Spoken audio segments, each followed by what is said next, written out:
Bienvenidos a la mejor asesoría educativa.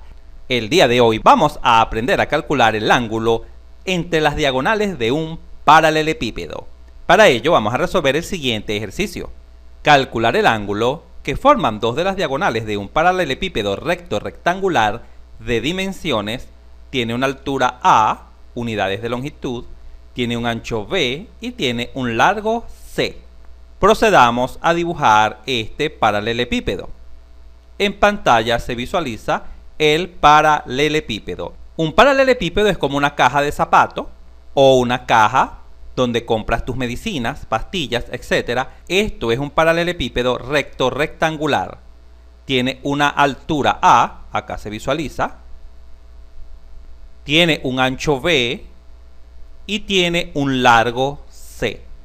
Se nos pide calcular el ángulo entre dos de las diagonales de este paralelepípedo. Ubiquemos este paralelepípedo en un sistema de coordenadas cartesianas para resolver el ejercicio. Acá se visualiza. Tenemos el origen de coordenadas, el eje X, el eje Y y tenemos el eje Z. Ahora procedamos a dibujar dos de las diagonales del paralelepípedo. Acá se visualiza, vamos a destacarlas. Esta en rosado y esta en amarillo. Se nos pide calcular el ángulo que forman esas dos diagonales. Vamos a llamar ese ángulo alfa. ¿Cómo resolvemos esta situación? Vamos a apoyarnos en el álgebra vectorial. Vamos a fijar vectores a cada una de estas diagonales. Acá se visualiza el vector A en rosado y el vector B destacado en amarillo. Ahora bien, ¿podemos obtener el ángulo que forman dos vectores en el espacio? Sí podemos. Para calcular el ángulo entre dos vectores, debemos conocer las componentes de cada uno de estos vectores. Para conocer las componentes del vector A, debemos saber desde qué punto parte y en qué punto termina, es decir, en esta esquina. ¿Podemos conocer esas coordenadas? Por supuesto, las coordenadas de este punto no es más que el origen de coordenadas, 0, 0, 0. Y las coordenadas de este punto las obtenemos con las dimensiones del cubo. Observa, estas coordenadas serían B, C, A. Veamos por qué. En X, paralelo al eje X, tenemos un ancho B. Acá se visualiza. Obsérvalo acá. Por ello, la coordenada en X de este punto es B. En Y, paralelo al eje Y, tenemos un largo C. Acá se visualiza. Obsérvalo. Por ello, la coordenada en Y es C. Y la componente Z nos indica la altura. ¿Cuál es la altura de este paralelepípedo? La altura es A. Acá se visualiza. Ahora bien, el vector A como parte desde el origen de coordenadas es un vector de posición de este punto, de esta esquina. Por lo tanto, las componentes del vector A son las mismas coordenadas del punto B, C, A. Y listo, ya tenemos las componentes del vector A. ¿Cómo calculamos las componentes del vector B? De igual manera debemos saber desde qué punto parte, que es desde esta esquina, y a qué punto llega. Llega a esta otra esquina del paralelepípedo. ¿Podemos conocer las coordenadas de esas esquinas? Por supuesto que sí. Acá se visualizan esta esquina, la esquina inferior. En X tiene coordenada B, porque es la longitud paralela al eje X, que es el ancho. Acá está. En Y tiene valor C, porque es la longitud paralela al eje Y, en este caso el largo. Acá está. Y en Z es 0. Porque este punto está ubicado en el plano XY, no tiene ninguna altura, está aquí en el suelo. Y las coordenadas de esta otra esquina, esta esquina del paralelepípedo, son las siguientes. Este punto se encuentra exactamente sobre el eje Z. Por lo tanto, X es 0, Y es 0 y únicamente tiene altura A, que es la misma del paralelepípedo. Muy bien, sabiendo los puntos donde parte y donde termina el vector B, ya estamos en capacidad de calcular el vector B. El vector B será igual a extremo, que es 0, 0A, menos el origen desde donde parte el vector, que es B, C, 0. Si te has perdido de la clase de cómo obtener un vector dirigido de un punto a otro, acá en la esquina superior derecha de la pantalla, te dejamos una genial videoclase donde de manera rápida y fácil repasarás este importante concepto. Siempre recuerda que un vector se obtiene restando el punto extremo que está ubicado en la punta de la flecha menos el origen, que es desde donde parte el vector, en este caso desde este punto. Procedamos a restar componente a componente para obtener el vector b. 0 menos b, 0 menos c, y a menos 0, a. Estas serían las componentes del vector b. Una vez obtenidos los dos vectores a y b que representan las diagonales del paralelepípedo, lo único que falta es calcular el ángulo que forman entre ellos. Cuando se requiere calcular el ángulo entre dos vectores, se utiliza la definición de producto escalar. A escalar b es igual al módulo de a por el módulo de b por el coseno del ángulo que forman los vectores a y b. De esta igualdad se procede a despejar el coseno de alfa. El coseno de alfa será igual a el producto escalar entre a y b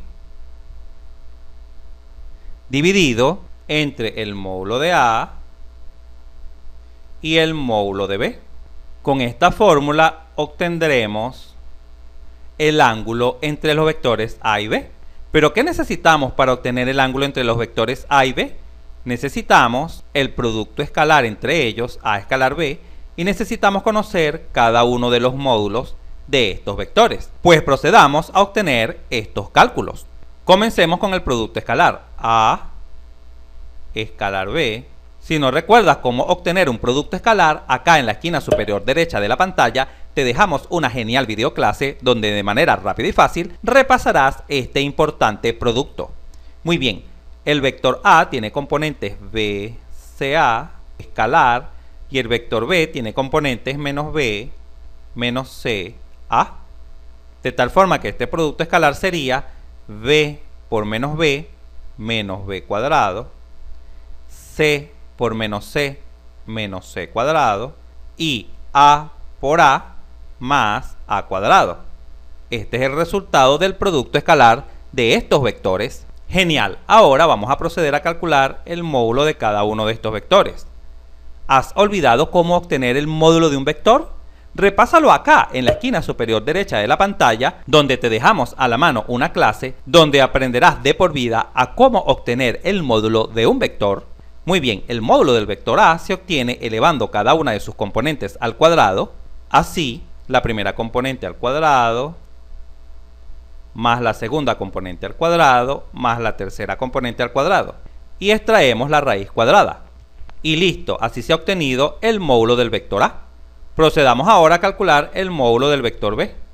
El módulo del vector B será igual a elevar cada una de sus componentes al cuadrado. Menos b elevado al cuadrado genera como resultado un valor positivo. Recuerda que cuando la base es negativa, pero el exponente es par, es decir, lo elevamos al cuadrado, el resultado es positivo. Esta segunda componente menos c elevada al cuadrado también genera como resultado c cuadrado, un valor positivo. Finalmente, a elevado al cuadrado sería a al cuadrado y extraemos la raíz cuadrada. Y listo, este será el módulo del vector b. Como ya tenemos el producto escalar y los módulos de los vectores, vamos a proceder a sustituirlos acá para obtener el ángulo que forman las diagonales del paralelepípedo. Vamos a ello. El coseno de alfa sería igual a el producto escalar menos b cuadrado menos c cuadrado más a cuadrado dividido entre el módulo de a por el módulo de b. El módulo de a es la raíz de b cuadrado más c cuadrado más a cuadrado por el módulo de b, que también es b cuadrado más c cuadrado más a cuadrado, la raíz cuadrada. Vamos a simplificar un poco esta expresión. Para ello vamos a abrir un poco de espacio en la pizarra. Vamos a borrar estos valores que ya los utilizamos. Muy bien, el coseno de alfa será igual a menos b cuadrado menos c cuadrado más a cuadrado sobre, obsérvese que estas dos raíces son idénticas. Cuando se multiplican raíces idénticas, el resultado es la cantidad subradical, es decir, b cuadrado más c cuadrado más a cuadrado. Vamos a dejar el detalle acá de cómo multiplicar raíces idénticas. Cuando tienes raíz de x multiplicado por raíz de x, dos raíces idénticas, genera como resultado raíz de x elevado al cuadrado. el cuadrado cancela la raíz y siempre genera como solución la cantidad subradical, es decir, lo que estaba dentro de la raíz. Esto siempre sucede y este producto es lo que hemos hecho acá en el denominador. Muy bien, continuemos. Entonces el ángulo alfa solicitado será el arco coseno de esta expresión de menos b cuadrado menos c cuadrado más a cuadrado sobre b cuadrado más c cuadrado más a cuadrado. Con esta expresión destacada en azul se obtiene el ángulo formado entre las diagonales del paralelepípedo cuyas dimensiones son A, B y C. Observa algo interesante acá. Imagina que el paralelepípedo hubiese sido un cubo. Vamos a imaginarlo. En un cubo la altura es igual al ancho y es igual al largo. Todos los lados son iguales en el caso de un cubo. Si no recuerdas qué es un cubo, acá en la esquina superior derecha de la pantalla te dejamos una clase donde puedes repasar el conocimiento de esta importante figura geométrica. Muy bien, en el caso de un cubo, ¿cuál hubiese sido el ángulo que forman sus diagonales? Observa, el ángulo hubiese sido el arco coseno de, como todos los lados valen lo mismo, se tendría menos a cuadrado, menos, en c cuadrado colocamos también a cuadrado y a cuadrado, porque todos los lados valen lo mismo, sobre a cuadrado más a cuadrado más a cuadrado, ya que todos los lados en un cubo valen lo mismo. La altura, el ancho y el largo son idénticos. En este caso de un cubo se obtiene el arco coseno de, pero acá en el numerador menos a cuadrado cancela con a cuadrado, únicamente queda menos a cuadrado dividido, y en el denominador se tendría a cuadrado más a cuadrado más a cuadrado 3 veces a cuadrado. Podemos simplificar las a cuadrado, esta se cancela con esta, ya que una está multiplicando en el denominador y la otra en el numerador, de tal forma que el ángulo sería el arco coseno de menos un tercio. Utilizando una calculadora científica se obtiene que este es un valor aproximado de 109,5 grados. Este es el ángulo aproximado que se forma entre las diagonales en un cubo. En conclusión, independientemente de las dimensiones del cubo, siempre sus diagonales formarán aproximadamente este ángulo, 109,5 grados, independientemente de que el cubo mida 1 por 1 por 1, o 3 por 3 por 3, o 10 por 10 por 10. Independientemente del tamaño del cubo, sus diagonales siempre formarán aproximadamente este ángulo. Siempre recuérdalo. Te invitamos ahora a resolver los siguientes ejercicios. Calcular el ángulo agudo que forman las diagonales de una de las caras del prisma triangular, cuyo vector altura es h, acá se visualizan sus componentes, y dos de los vectores de la base son r y s. Y te invito a calcular el ángulo agudo que forman dos de las diagonales de un cubo de arista 4 unidades de longitud. Para dar solución al primer ejercicio, a este que está acá, te sugiero repases esta genial videoclase, que será de gran ayuda para dar solución al mismo.